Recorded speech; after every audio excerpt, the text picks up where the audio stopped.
Hello, everyone. This is Dr. Catherine Sophia Bell, and I am excited because I'm doing this series on my YouTube channel on the magic of La Belle Vie Writers, featuring members of La Belle Vie Writers whose books are now out in the world. And I'm so excited to have with me today Dr. Mary Frances Phillips. But I'm going to formally introduce her. But before we get into that, some of the things we're getting into is just being Black women writers and academics, writing as a centering and liberating practice as well as an empowering practice. And one of the things I love about your book, actually, which we're going to get into, is the emphasis on the political as well as the spiritual, because I think we definitely need both. And I think you center both, particularly the spiritual, in an important way in this text. So I'm excited about that. So I am Dr. Catherine Sophia Bell, and I'm a Black woman who did all the things that Black women are told we're supposed to do, right? Like I had all the degrees, I went to church, I got married, I had all the kids, I had it all, and I felt trapped by all of it. So I liberated myself from that in order to focus on the things that I really love to do, which include like reading, research, writing, coaching, speaking, and having these kinds of conversations with beautiful, brilliant, fabulous people like my guest today.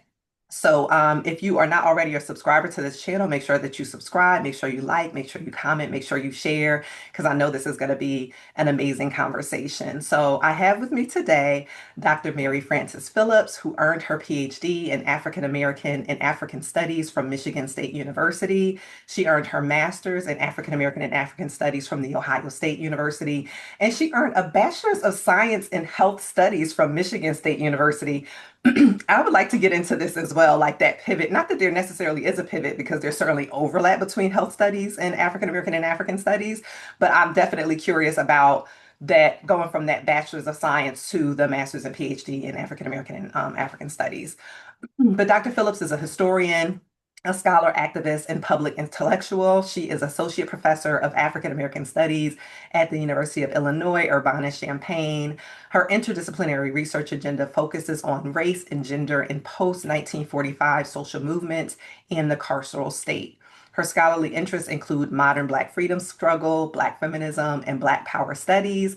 And one of the things we're getting into today is her book, Black Panther Women, The Political and Spiritual Life of Ericka Huggins, which was published by NYU Press in the Black Power series just this year. So this book came out, it's like hot off the presses, although you've been doing a fabulous press tour, but book tour, which has been great to see. So this text is both a critical study and a biography of Black Panther Party veteran Ericka Huggins, and is one of the longest, who was one of the longest serving women and members of the organization. Her book historicizes women's prison organizing, resistance, and collision with law enforcement of women political prisoners. Phillips has also published several different journal articles, and so we're going to get into all of this today. Thank you so much for joining me and for being a part of the program. Thank you for inviting me. I'm so excited to be here. Yay! Okay, we were just saying before we got on live how we have color coordinated with different patterns, but they're both like I'm loving how fabulous and amazing we're looking today. Yes. Yes. Okay. So actually, I want to start before we even get into like how we got together and how you got to La Belle Vie Writers. I do want to hear a little bit from you about this Bachelor of Science in Health Studies, and then your transition from there into your master's and your PhD program. Yeah, wow. So when I first started my undergrad degree at Michigan State University, I wanted to be a medical doctor. Mm, I was on track for that. I was in the McNair, I did the McNair Scholars Research Program. mm-hmm, I was at that time looking at public health. I was looking at women's health. mm-hmm, And at the same time, I was also taking a specialization, which is what they had at the time, in African American and diasporic studies. mm-hmm, I am taking all of these African American history courses mm-hmm, while I'm taking all my science courses. mm-hmm, African American history courses are so interesting, so engaging. I'm understanding the connections, with my science courses. I'm thinking about the gaps, but I'm leaning more mm-hmm, towards history because it's just so fascinating and so interesting. And I'm blown away at all the stuff I didn't know. mm-hmm, And even while I was in health studies, I'm looking at, the African American population, looking at women. I was looking at stress levels mm-hmm, in pregnant women and looking at mm-hmm. all levels. So I always had a focus on African American community. So my African American studies courses is informing Yeah. what I'm learning in my science courses. But I started to get really, really interested, even more so, and intrigued. What's interesting is that I was preparing for the MCAT. Mm-hmm. And during the process of preparing for the MCAT, I felt like I had this, I was like, I don't think I want to pursue medical school. Yeah. I think I want to go ahead and get a PhD. And Mm-hmm. so, generously with the McNair, they let me switch my course prep, and I'm Wow. preparing for the GRE. And at the time, I had missed all the deadlines for much of the grad school programs and African American studies programs, except for Ohio State. Wow. I was praying that I got accepted to Ohio State because I didn't want to do a gap year. Yeah. And it worked out. And Yeah. so and what I should also add before that, while I was studying for the MCAT, I was applying to MPH programs and I got, Masters in Public Health. yeah, I got Mm-hmm. into, I believe it was Emory's MPH program, and Mm-hmm. I put that on hold because I had decided that I wanted to go ahead and pursue Mm-hmm.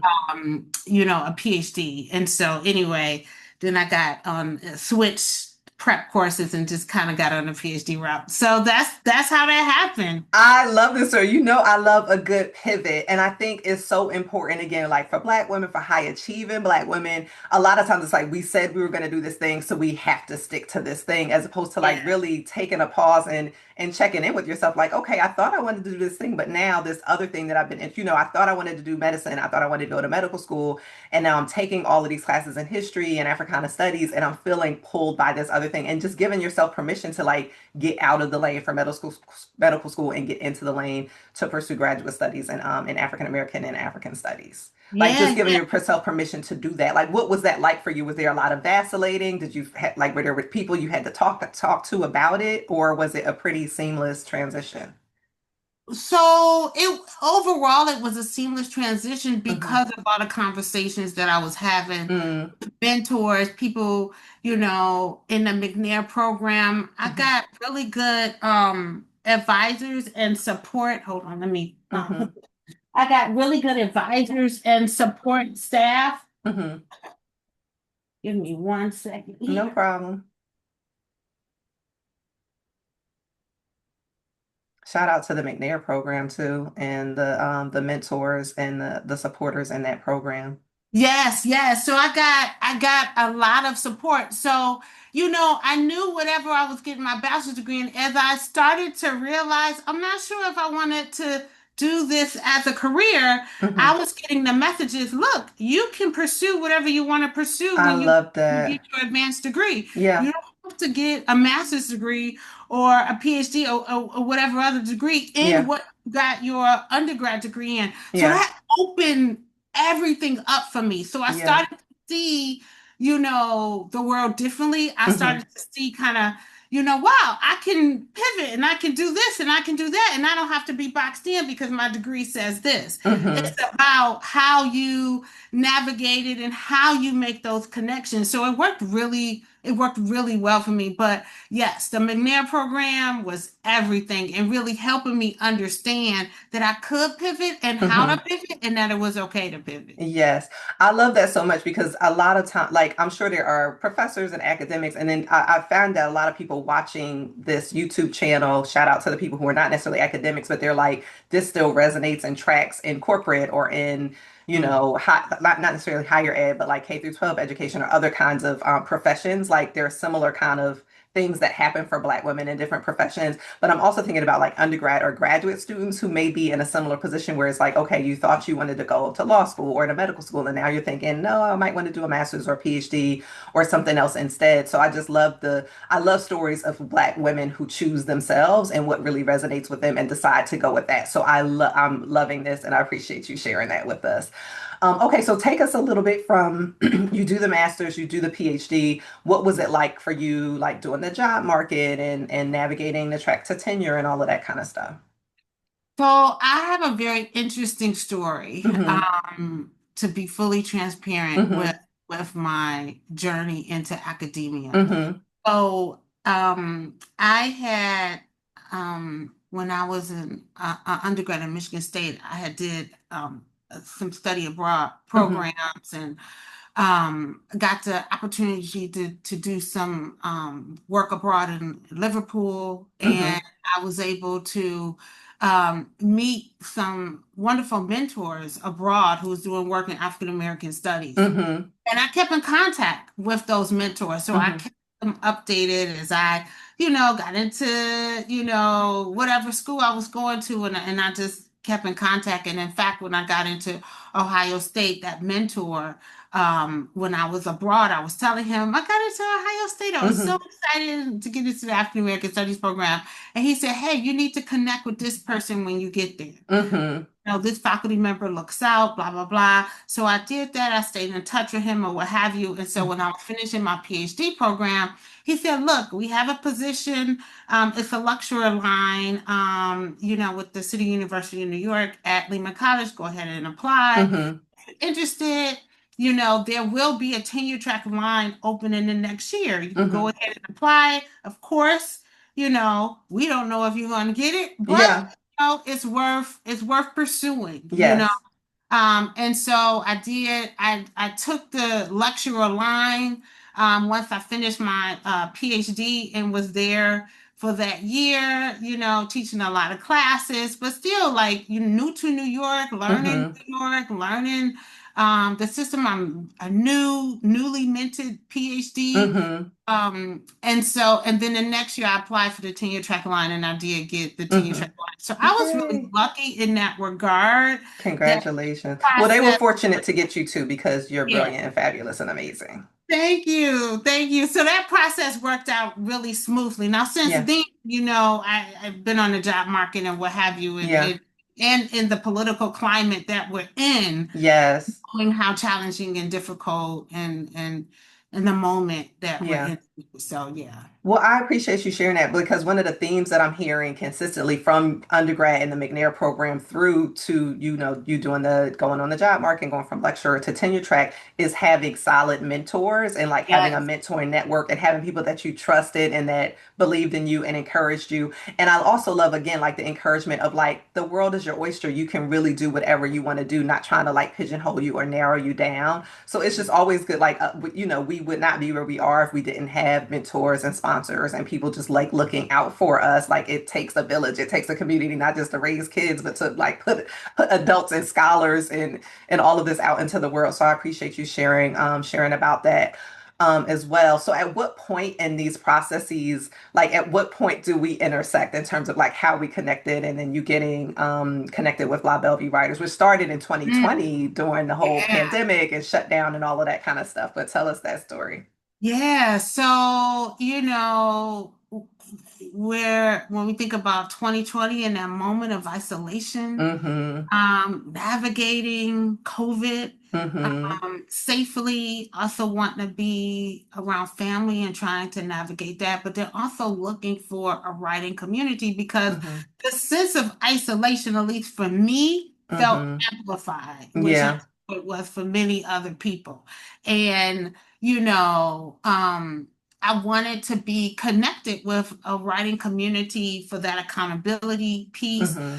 also be present and be in community with other writers, Mm-hmm. to build another network as Mm-hmm. well.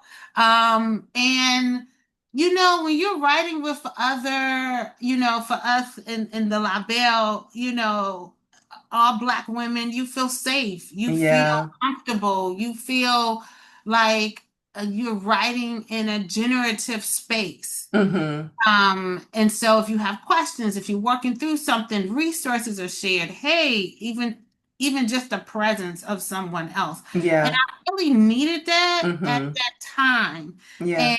And a good friend and colleague, Robin Spencer Antoine, actually told me Yes. about it. And Yes. Shout out so, to Robin. We love yes, Robin. and I Another reached fabulous out. historian. Yes, yes. And I reached out and I became a member, and it was really, really helpful. Really, really the support that I needed at the time, Mm-hmm. to come back to the page every Mm-hmm. day and to keep that writing going. So I Mm-hmm. the end of that manuscript. Yes, listen, it was, it's so exciting for me to see the books that are out in the world from that time. Because of course, books take time to write, right? Like I was talking to Jasmine Cobb not too Mhm. long ago, and she was saying like a lot of times, we focus on like that last year or two of getting the book out in the world, but a lot of times it's like an 8 to 10 year process from like, conception to getting it in the world. And but that last year or two to get it across the finish line, like having the support and the accountability and the encouragement in the community does make a huge difference. I love that you shouted out Robin because Robin also was a fabulous member of that community. Like I said, fellow historian. I also love that it's an interdisciplinary community because, of course, Yeah. I'm trained as a philosopher, but we have historians in there, we have literature people in there, we had some sociology people in there. So it's a nice mix where you could also kind of get you could transcend those disciplinary boundaries. And of course, like Africana studies, African American studies tends to be interdisciplinary kind of work anyway. But it also just it allows for you to hear like how your words and your arguments are landing across disciplines and with different audiences and getting that real time feedback. So yeah, I definitely appreciate that too. Yeah, no, it's extremely helpful. One thing now that the book is done, I can look at different sections of the book and know where I was when I was writing it. Yes. I remember this, with the La Belle, I was writing a particular section, da da da. So it's really great to have the manuscript done and you can remember the different phases of your Yes. life when you look at different passages or different sentences. Yes, that is a beautiful thing. That's a beautiful thing. And I appreciate the shout out as well in the book. I love the setup of the book too. Like the acknowledgments are actually at the back instead of in the front. Was that a decision that you made or what went into that decision? Or No, is that that was just how? our NYU Press. Okay, because I Yeah. haven't noticed that before, but I was like, oh, the acknowledgments are actually at the end instead of at the beginning. Okay, so let's get into the book a little bit more. I know you did, I always say philosophers make stuff up. If we have a strong argument, we could kind of get away with saying a lot of different things, but historians, you need like 10 pieces of evidence for every claim that you make, right?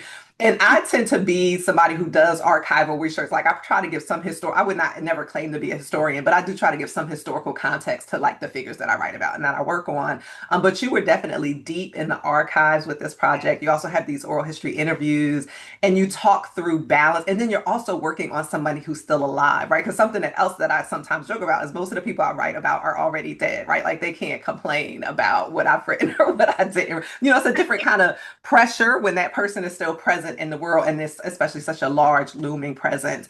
So let's talk a little bit just about that process and that methodology for you going into this book.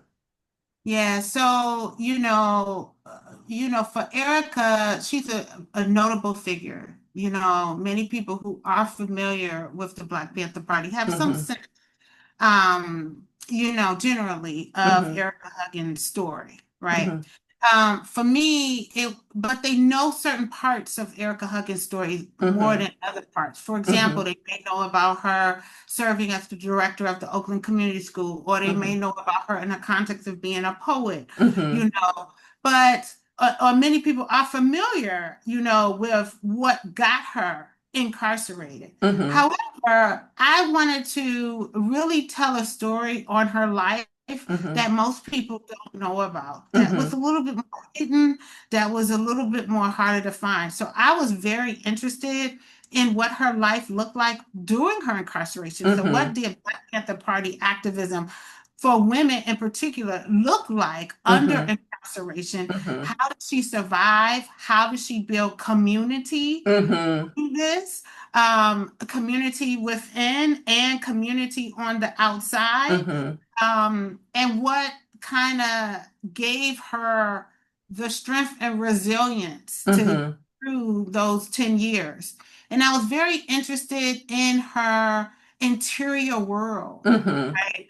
Her feelings and emotions that she was going through at that time when she was at her lowest. hmm And that is the part of Erica's life that most people don't know about. I mean, hmm think about prisons is hidden, you know, hmm we don't know about what happened behind those walls or what have Yeah. you.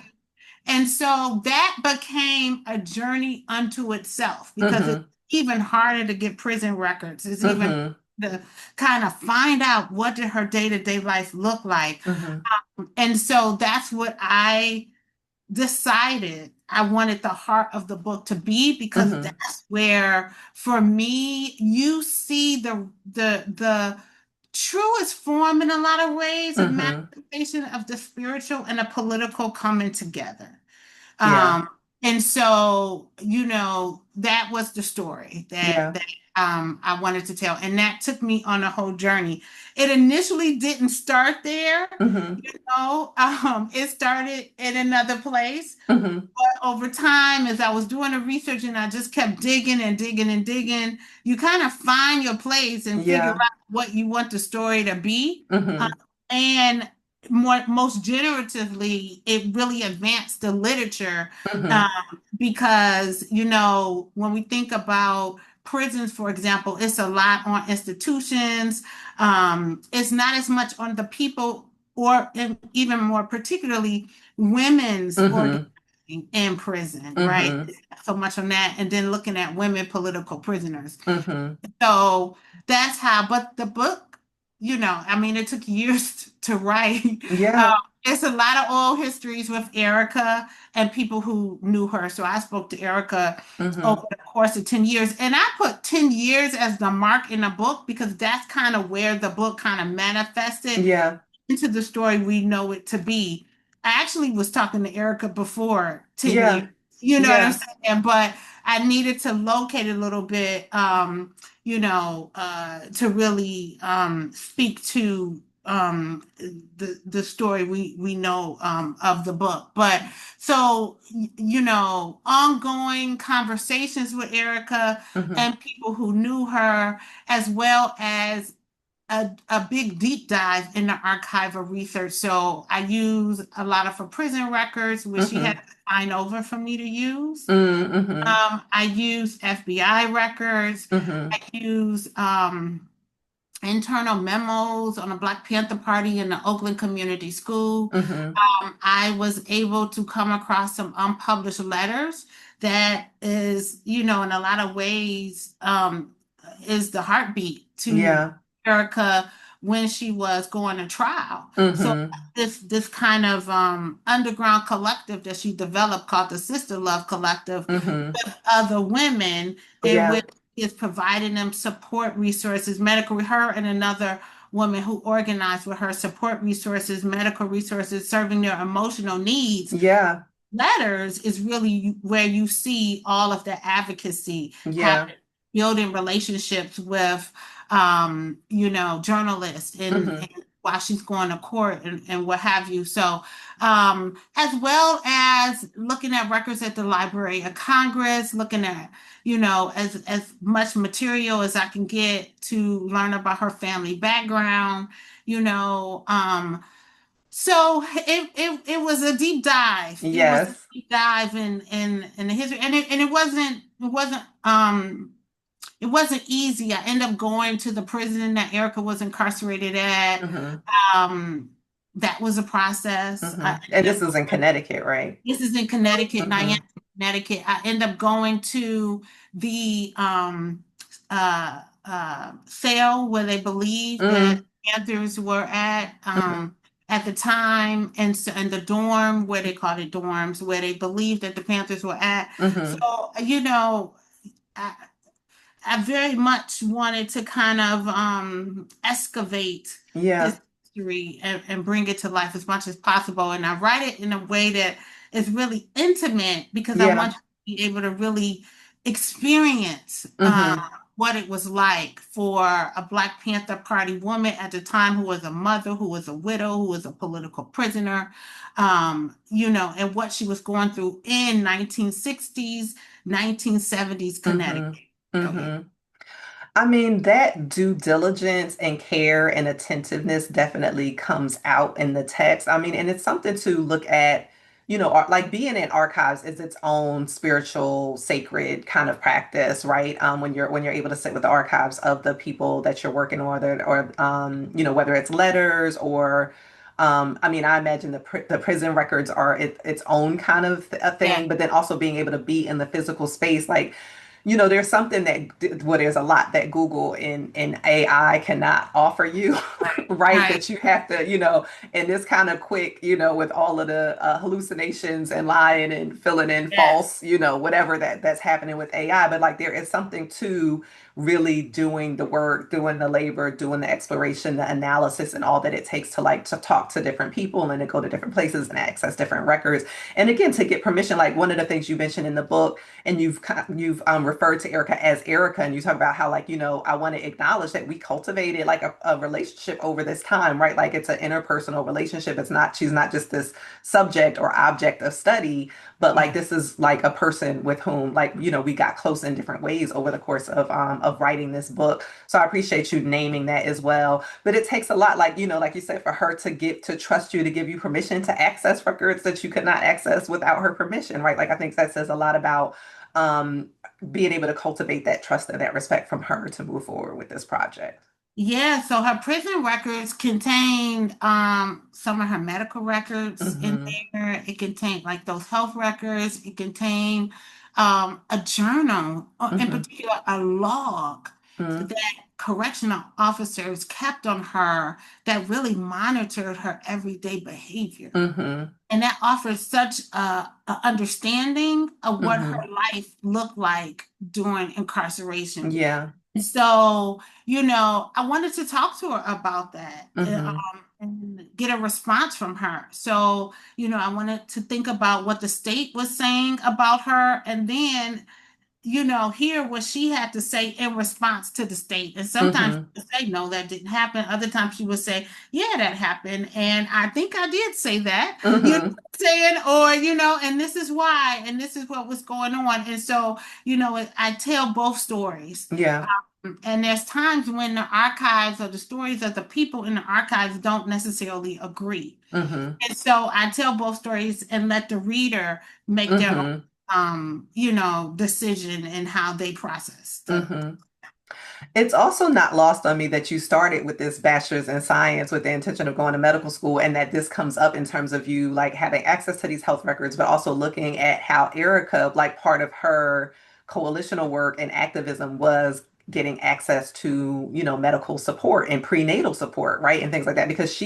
But when she's first arrested, it's like her baby is like 3 or 6 weeks old or something like Yeah, that, right? yeah, Yeah. yeah. Yeah, no, I, looking at it in hindsight, Hmm. I believe that the book shaping the way it did, Hmm. that is focused on the mind, the body, and the soul, Hmm. and its connections to the political Hmm. is not shocking, Hmm. given where my foundations come Yeah. from when we think about, my focus initially in medicine. Hmm. And so through I think I was able to have an eye and understanding how the spiritual comes out Hmm. in all these different ways in Erica's life that Yeah. even shaped when it kind of even more so blossomed during her incarceration. Hmm. Being able to have a attention to those health aspects. One thing in particular, and I'll share this, one of the early forms of violence that Hmm. Ericka experienced when she was incarcerated as a mother being Hmm. stripped of her baby, Hmm. she was breastfeeding. Hmm. They wanted to, they gave her a pill, they tried to force her to give her a pill to stop her from Mm. producing Lactating. milk. Yeah. Hmm. And, this is something that you never hear about, is never Yeah. talked about when we think about the ways that women's Hmm. bodies are violated Hmm. during incarceration. Hmm.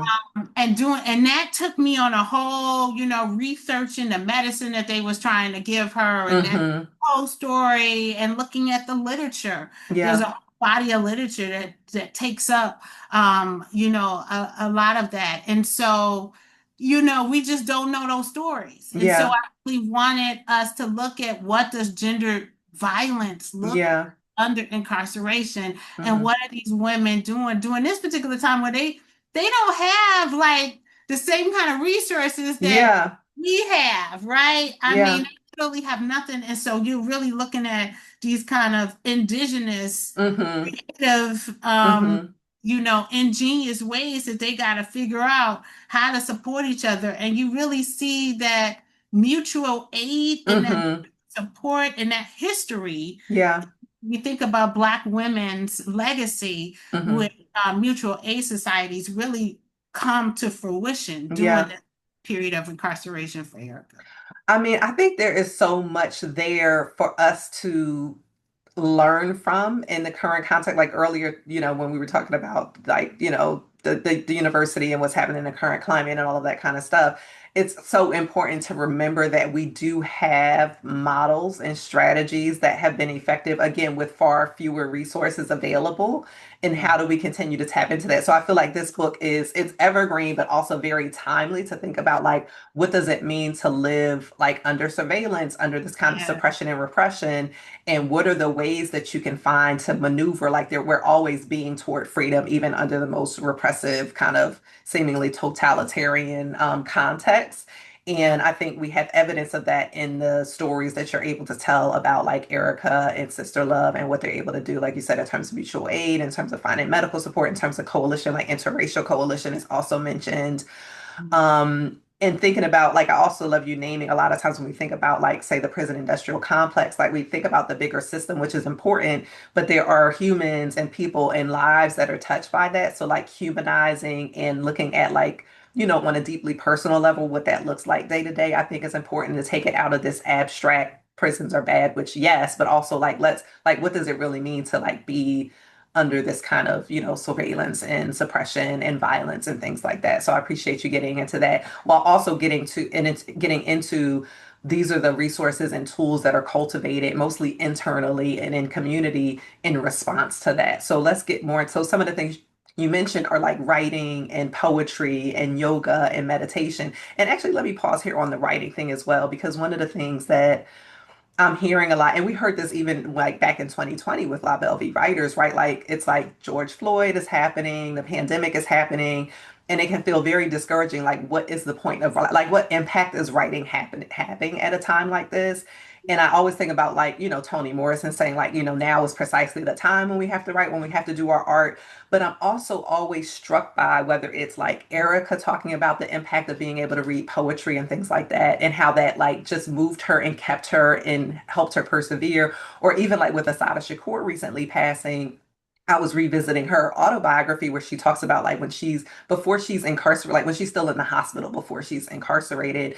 And there's a moment where she's able to get some books and she was able to get like a poetry book, like a biography, and like some kind of like Buddhist kind of meditation book, and how like those were like just the written word was this very important thing for her. And I think we need to remember that in terms of like the books that we have in our lives that do that for us, but also the books that we write and that we create in the world, that the impact that that writing has. So that's a long way of saying like just a reminder to the writers and the scholars who are doing this work, like now is precisely the time that this kind of work is needed, because again, the looking at again the spiritual resources and what Ericka was able to tap into not only individually but also in community is precisely what we have to tap into in these kinds of times. Yeah, and I'm so happy that you mentioned the Sada Shakur because I see so that particular scene is so spiritual. Like there's just the spiritual enlightenment that you just see rise in that story to help her get through that moment of surveillance and violence and abuse that she's experiencing, and Yes, those nurses being so key to helping her get through that. yes. So it's times when I turn to, memoirs and autobiographies of Black Mm-hmm. Party members to fill in the gaps. Mm-hmm. And Asada is definitely one of those because there's so much overlap when we look Mm-hmm. at the kind of state violence that was experienced by women. Mm-hmm. There's a lot of parallels Mm-hmm. right, but you see that it's a thread of spirituality Yes. that I can see now, having, went through the process of writing Ericka's book. When I look Yeah. back, I'm like, wow, this becomes a thread. Yeah.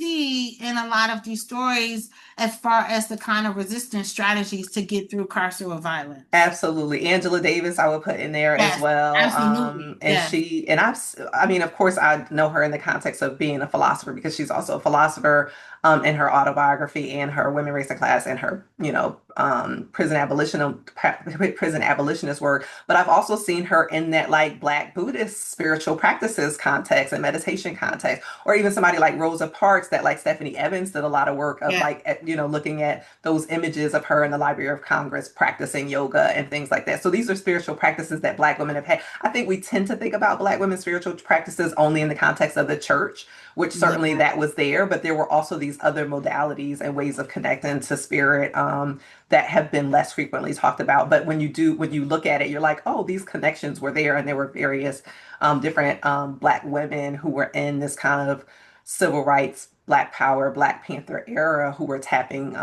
into this. Yeah. Yep, yeah, absolutely. And for Erica, that looked like yoga, that looked like meditation. Mm-hmm. She did a lot of poetry writing. She would Mm-hmm. give other prisoners poetry for Mm-hmm. their birthday.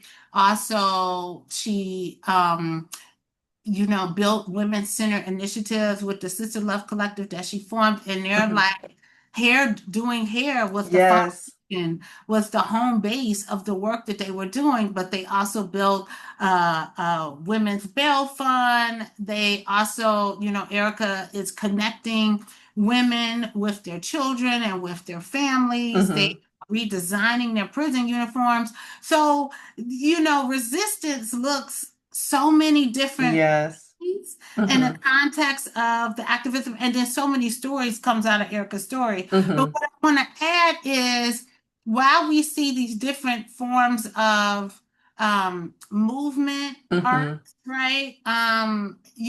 Or if we're talking about poetry, or if we're talking about the hair doing what have you, Mm-hmm. also what makes it spiritual is this kind of spiritual ethic Yeah. tied to it, right? That's tied Yes. to the act as Mm-hmm. well, right? So you need both Yes. for it to be, in how I talk about it, Yeah. for it to be defined as a spiritual, this kind of spiritual practice, right? Yes. Tied to this, and it's political in the sense that it is kind of derived around um, this intent on pushing back on Mm-hmm. surviving, Mm-hmm. on this kind of conscious, intentional work that is Yeah. doing that is added to it. So it's Yeah. a blend of the two. I mean, that definitely comes through in the text, like you insisting on that there is this spiritual ethic and this kind of Black feminist ethic that is present, and that they're not mutually exclusive, like this refusal of something being political or spiritual or political or personal. And so, of course, we have the whole personal is political thing, but you're like, no, there are like deeper levels to like how enmeshed and how like multi-layered and interconnected all of this is. And I think you do a beautiful job of telling that story and emphasizing that point, even to the point of talking about how it influenced you. You're like, the more that I'm reading about this, it shifted your own paradigm about some of your own practices. Do you want to talk about that a little bit, about like that shift for you and what it looked like? Yeah, I'm happy to talk about that. So as I was writing, I felt like I can't write about, for example, meditation or yoga without doing it myself because it's such Yeah. an embodied practice. Yes. Yes. So I began meditation and yoga for the book so Yeah. that I could better write about what it does in the body. Like, what Mm-hmm. does it feel like? And Mm-hmm. it's such a project that deals with the interiority that Yeah. I wanted I felt like I can better bring that to the writing, understanding how it feels in the body. What does it do to your mind? Mm-hmm. And so that practice started with writing the book. And then Yeah. there were other practices that became more regular, right? When we think about the power of prayer, or when we Mm-hmm. think about the community, like building community for me, a writing practice with other Yes. women of color is part of my Absolutely. spiritual practice. Like, Absolutely. and so, all of those kind of things became even more intentional. Yes. because the book is, you know, it does the work that it's supposed to do as scholars, right? But it's Yes. deeply personal for me, Yes. right? And so, yeah. Yeah, I mean, again, it's not mutually exclusive. And I'm thinking about like a couple of things there. One, how for scholars and academics, we tend to be, well, for scholars and academics in general, and then I'm thinking about like Black women in particular, for all kinds of reasons of how we exist in the world, what we have to negotiate in the world. A lot of times we are very disembodied or like, Mm. just cut off from our bodies. I think part of it is a coping and survival mechanism. And then I think for like the academics and the intellectuals, like we often are operating from the neck up, like we're in our head all the time, we're Yeah. constantly in thought, we're reading the books and very disconnected from the body. And so it is important to be intentional about cultivating like a spiritual practice that is also a deeply embodied practice. And again, those are not mutually exclusive, right? Like I think we tend to assume this mind-body dichotomy as well as this body-spirit dichotomy when they're all very interconnected and impact each other. And so I love that you're like, okay, if I'm going to be talking about spiritual practices, like I need to practice these things and see what impact they have on me and how it, what it, yeah, how it impacts my life or how I move forward in the world in order to be able to talk about it, not just from a place of research, but also from a place of my own lived experience and connection with it. And I also love you naming writing community as spiritual community because, like, again, with La Belle Vie Writers, I know for me, well, for all of us, it was such a deeply like anchoring and spiritual connective place. And we talked about our writing, but we also talked about like astrology and meditation practices and embodied practices and all of the like we were able to bring our whole selves into the space and not feel like you had to cut off certain aspects of ourselves just to talk about like the scholarship. And again, I think when we're connected to those broader interconnected things, it actually enhances and amplifies our scholarship rather than harms it or devalues it in any particular kind of way. Yeah, I see it as it's all a synchronous relationship. Hmm. You know, for me, with us, what I through writing the book, um, a practice that I also have adopted is a book manuscript workshop. Mm. Me, in addition to, you know, my writing groups, a book manuscript workshop was so critical in Yeah. advancing the book. Being I Yes. see that as an extension Hmm. of the writing groups I'm in because it's a Yeah. very communicative space where Yeah. the community is doing Hmm. all of the work of the writing groups at one level. It's like this, Yeah. I see it almost as this kind of final, kind of advanced form, if you Yes. will, right, Yes. of the work we do in our writing groups, Hmm. but it helps advance the work. And I see Yes. it like and you know, you know, some people, it doesn't work for everybody. Some people are for it, some people are, you know, not so much, and it can look different. But for me, it's Hmm. something that, you know, if I can, I really like to put into to Yeah. place.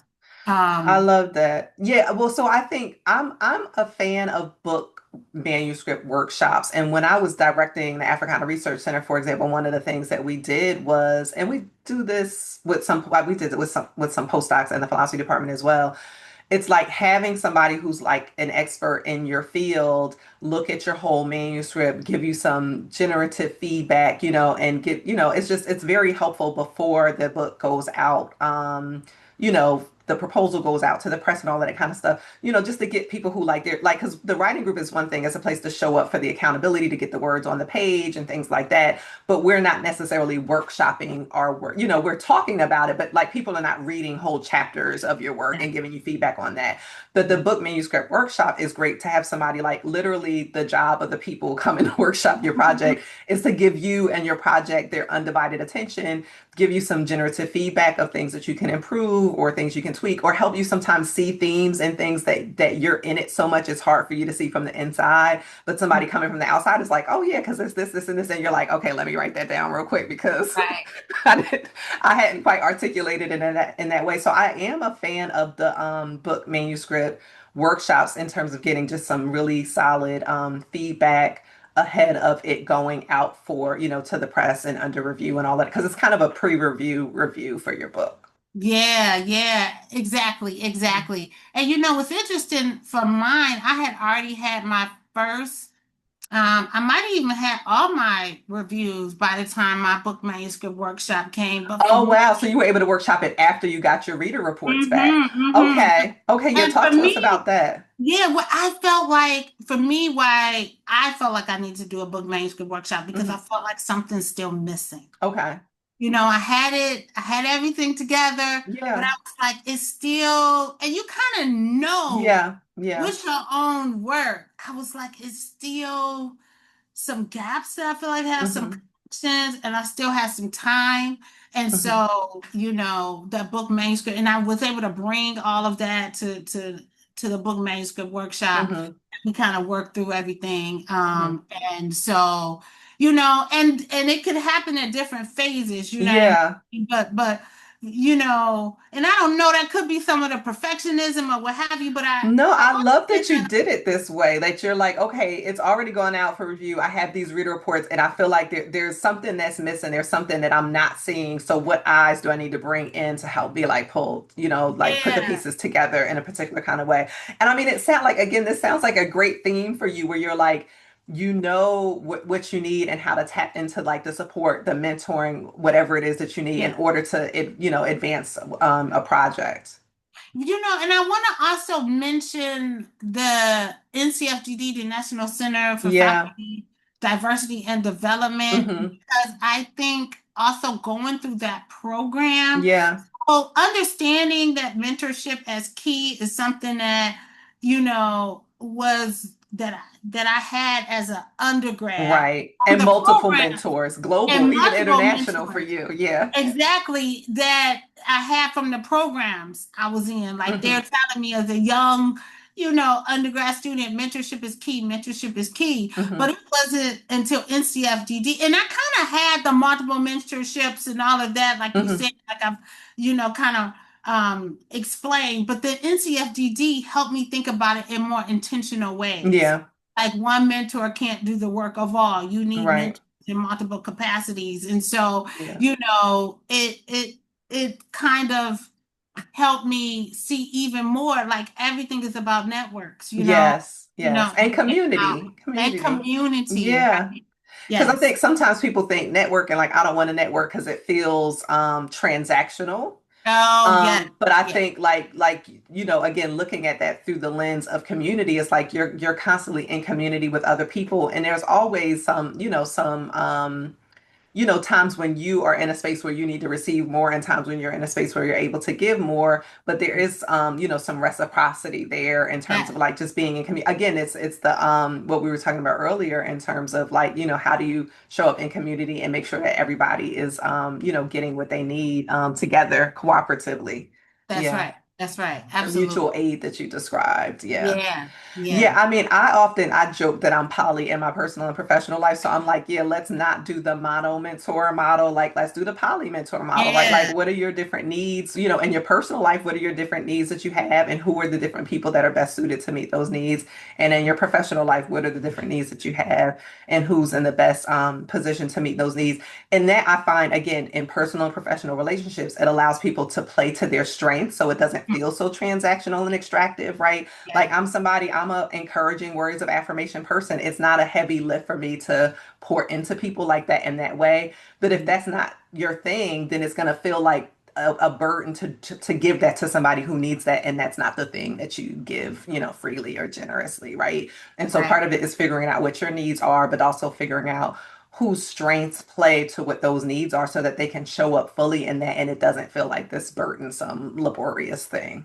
And Absolutely. because you're not thinking one person can do all of those things. Yeah, yeah, Yeah. yeah. And I see that, and we could see that in the work, so when you had mentioned that, the first thing that came to mind was the work of Ericka Sister Love Collective, Yes, yes. right? And they're coming to each one for their needs, and how can, and there was people, and also understanding each other's skill set. So there was particular hairdressers in a group that Yes. was good at this, or that was good at connecting people, or that, what I'm saying. So Yeah. everybody, and the Panthers, I think in general, was really good Yeah. understanding people's skill set and learning people's skill set. They actually had a skill set form that Yes. members fill out so that, you could do your work tailored to your skill set. And I think you Yes. do your best work when you are Yes. tapping into your skill set. So yeah, Hmm. absolutely. Yeah. I love it. So now that the book is out in the world again, Black Panther Woman, here it is, beautiful cover. I love this. I love this image. How do you feel about it being out in the world? How has it been received? Well, I would say it's like a big weight lifted. Yeah. It was a project that was with me for so long, Yes. deeply personal project. So Hmm. I am so happy it was out in the world, and I am really, really pleased with it. Like I'm Hmm. happy, I'm really happy. Everything, I put everything out there. Yeah. I'm happy with every single word, every single sentence. There's no regrets. Hmm. And so that's a really good feeling. Yes. That's Yeah. powerful. Yeah, and I wrote the book I wanted to read. Yes, that's the You other know, Toni Morrison and Alice and Walker line, right? Like if there's a book in the world you really want to read, it doesn't exist. You have to be the one to write it. So, but it yeah, feels good to feel like it. I think it seems straightforward for people who are like, well, obviously you should write the book that you want to read, but taking into account all of the different pressures and things that are on, especially if you're like pre-tenure and all, like there can be a lot of things that get put on a book project that's not actually what you want it to be. So for you to be in a place of saying like, this is what I want this to look like, even if you're figuring it out as you go, you're like, this is the book that I wanted to write. This is the book that I wanted to read. And I feel good about that being out in the world. I think that's very powerful. yeah, in particular because it was a journey. Yeah. It wasn't an easy journey. It was a long journey. Mm-hmm. And at times it was an emotional journey. Mm-hmm. And so, for me to be at a place where I'm like, I feel good about it and everything that's come from it, and Mm-hmm. that is, the story is important. Yeah. And so, yeah, that's kind of where I'm at now with it. Yeah. That's good. Do you have any favorite events that you've had or events that stand out that you've had in terms of like I said, you've been on book tours, you've been doing some different Yeah. things. What have been some things that have stood out to you in terms of talking about the book? So I did a really wonderful conversation in Politics and Prose with Oh, Keto. nice. That was wonderful. It was so wonderful because it felt like I was talking to, a really good friend, and we were vibing, and they had to tell us time, you know what I'm saying? Like that's the best, you know what I'm saying? Yes. So when I think about all my book talks, that's one that's at the top of the list. That was Mm-hmm. like one of the best Mm-hmm. book talks that I had. And my family, my Washington, D.C. family came. Oh, nice. So that was really wonderful to support that. I've done a host of podcasts as well. I Mm-hmm. just recently did Drafting the Past. That was fun Yeah. uh, as well. And so, those are the big ones. I did a community wellness that was organized by Dr. Rhonda Williams at Wayne State University, a community wellness tour in Mm-hmm. Detroit. Nice. That And you're a from lot. Detroit. We should shout I'm out from Detroit. Detroit. Yes. Yes, I'm from Detroit. So that meant a lot too, to really have those conversations Mm-hmm. and to be in community Absolutely. with local organizers in Mm-hmm. Detroit. That was really meaningful for me as a Detroiter. So, Yes. that was great. Well, I love that too, because a lot of times, or sometimes, academics feel disconnected from their community in a certain kind of Mhm. way. And so, or just like one has to be intentional about keeping one's academic work still connected to or accessible to the communities that we come from or that we want to be in conversation with. So I think that's also a beautiful example of you taking this scholarly work that you've done that emphasizes community and connection and care and wellness and spiritual practices and being able to like practice that, not just write about that. Yeah, yeah. No, Yeah. for me, that's so important. The essence of what the Panthers were doing.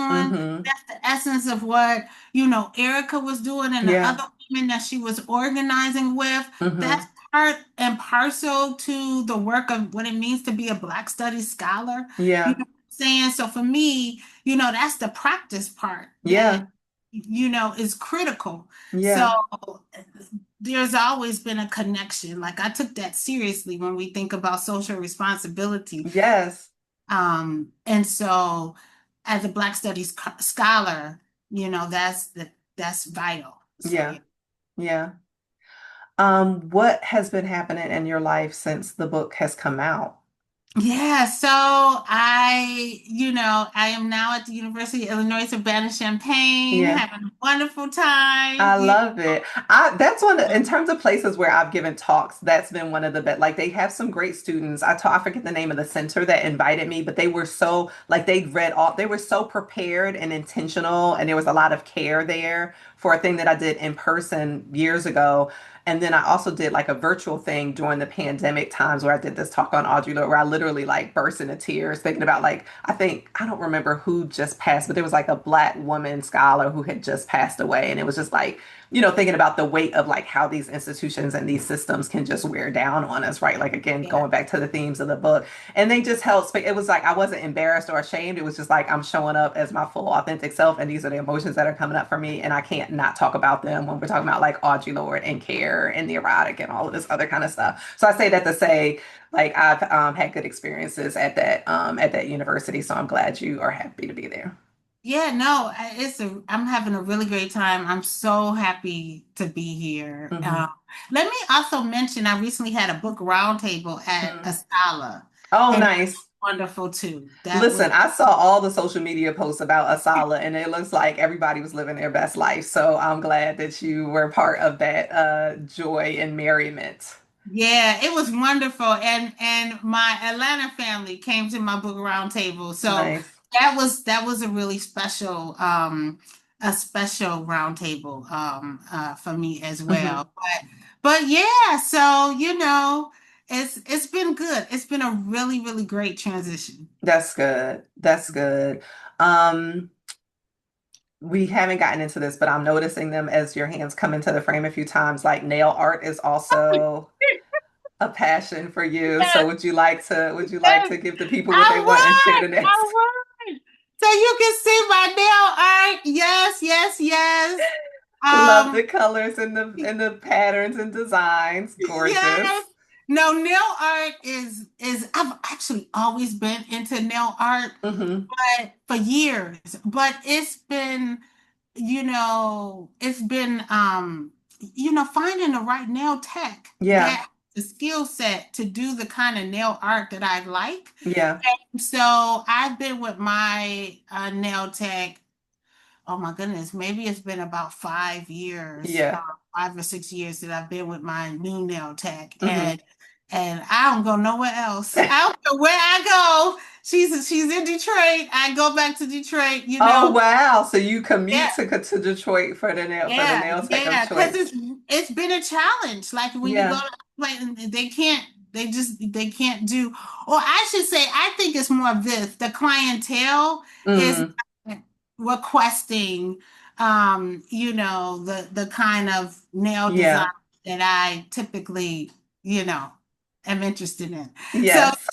I love that's the one, when you talk about joy, and it's Yes. so wonderful when you're writing and you're typing and you look down at your nails and they're so pretty. You know what Yes. I'm saying? I So love this so much. I love this so much because again, I think there's this image, and again, we are in our heads a lot and we are doing all the reading and all the research, but there is something connected to like it is also an embodied practice. It's a practice in yeah, self-adornment, right? Like there is right. there's a ritual involved there's an intimacy involved in that as well, right? That's right. So I That's love right. that you name like because I think for some it might seem frivolous. And so shout out to the people, shout out to the neural nail the he, she's, and thems that like love the nail designs and all of that kind of stuff.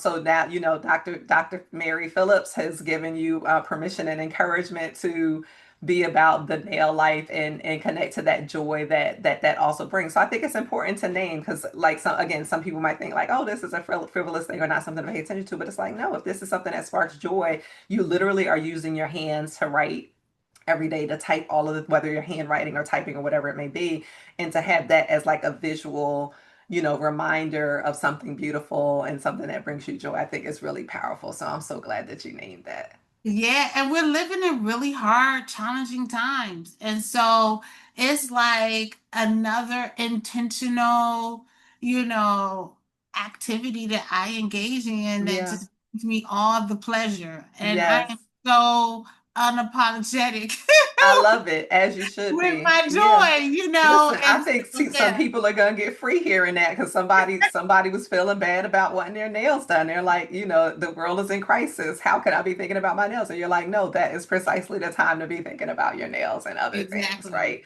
Like again, being intentional about finding those pockets of joy and pleasure and what feels good. It's like most, especially when things around us are feeling, very heavy and overwhelming. So I love, Yeah. love, love you naming that. Yeah, I also collect dowels. So, Yes. I have dowels all over my workspace. Mm-hmm. I have dowels all so, because I need that, Yeah. these reminders because we write about heavy stuff. Like Yes. we're always in our head. Mm-hmm. We're doing the hard work. We're doing Yeah. labor. And so Yeah. those sparks of joy is important, right? Yes. I love that. So for people who are listening, I would love for you to put in the comments, are you a nail person? Are you into the nails? Or like I also appreciate you naming the dolls. Like what sparks joy for you? What do you surround yourself with that Mhm. helps anchor you and encourage you and just help you feel connected when there's a bunch of stuff going on. Like I definitely love books. I do have some dolls. I used to play with Barbies when I was younger, and now I have like the Ida B. Wells doll, the Basquiat doll, Mhm. like that kind of stuff. Like I think Barbie tapped into their marketing bag while doing these like black historical figures as dolls. Also like crystals, Mhm. and Yes, all of the rose quartz and the obsidian and yes. all of that kind of stuff. Mhm. And incense, like just the Yes. smell of that, Ah, and yeah. So yes. it's like or even like the sage to clear some of that negative energy and the Palo Mhm. Santo and the candles. So yeah, what are those kind of material, tactile things in our world that stimulate like, our mind, our body, our spirit, but also our senses, like that sense of smell, Yeah. that sense of touch, that connection to joy. I think it's good to be intentional about that and not feel like, again, it's something frivolous or just materialistic because things also have meaning and connection for us. And however, like I think about my writing space as an altar space. So I do tend to have like some kind of rock or crystal nearby and like Right. sage and Palo Santo and a candle, right? Like there are just things that are part of this altar space that are important for me for my writing practice. So I Yeah. love that dolls is a part, or even artwork. Like I like, I have Mhm. like a lot of colorful artwork in my space just to connect to again that sense of creativity and Yeah. wonder and beauty, Mhm. despite everything, right? In the face of everything, like that you can Yeah. still be intentional about tapping into that, I think is important. Pleasure practice. And also, I really am team pleasure practice for the sake of pleasure practice. I don't think everything has to be labeled a practice of resistance, even if it ends up doing that. But I don't think, like, sometimes I think we call something resistance in order to feel better about it. But I'm like, pleasure for the sake of pleasure is also okay. Absolutely, Yeah. absolutely. And something I think about a lot when we were young, when we were Hmm. in our, when we were kids, and when you think about play, our Hmm. imaginations are vivid. As we get older, for some, of us, it may not manifest in the same kind of way Hmm. because you got your adulting and everything that Got comes with bills. adulting. And you got bills and you got responsibilities and all this stuff. So we may lose that sense of Hmm. play.